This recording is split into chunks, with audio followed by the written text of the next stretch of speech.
Right మరో breaking చూస్తున్నాం. బీహార్లో ఎన్నికల హీట్ పెరిగింది. ఓవైపు ఎన్డీఏ సర్కార్ సీట్ల పంపకాలు జరిగి ప్రచారంలో మునిగిపోతుంటే మరోవైపు మహాగఠబంధన్లో అంతులేని గందరగోళం నెలకొంది. తొలిదశ నామినేషన్ దాఖలు గడువు ముగిసిన సీట్ల షేరింగ్ ఇంకా కొలిక్కి రాలేదు. తొలిదశ పోలింగ్కు నామినేషన్ దాఖలు ఘట్టం 17నే ముగిసింది.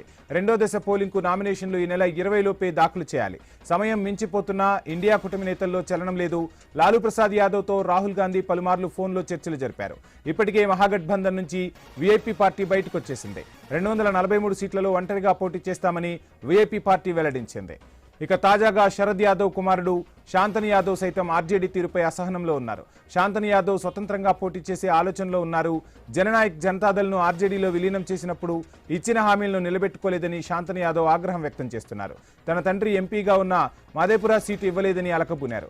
అసెంబ్లీ ఎన్నికల్లోనూ శాంతను యాదవ్కు ఆర్జేడీ మొండి చేయి చూపించింది. దీంతో ఆర్జేడీ అధిష్టానంపై శాంతను యాదవ్ తిరుగుబాటు యోచనలో ఉన్నట్లు తెలుస్తోంది. అనుచరులతోనూ స్వతంత్రంగా బరిలోకి దిగేందుకు మంత్రాలు జరుపుతున్నట్లుగా సమాచారం. వచ్చే నెల 6, 11న 2 దశల్లో బీహార్ అసెంబ్లీ ఎన్నికల పోలింగ్ జరగనుంది. నవంబర్ 14న ఓట్లు లెక్కించనున్నారు.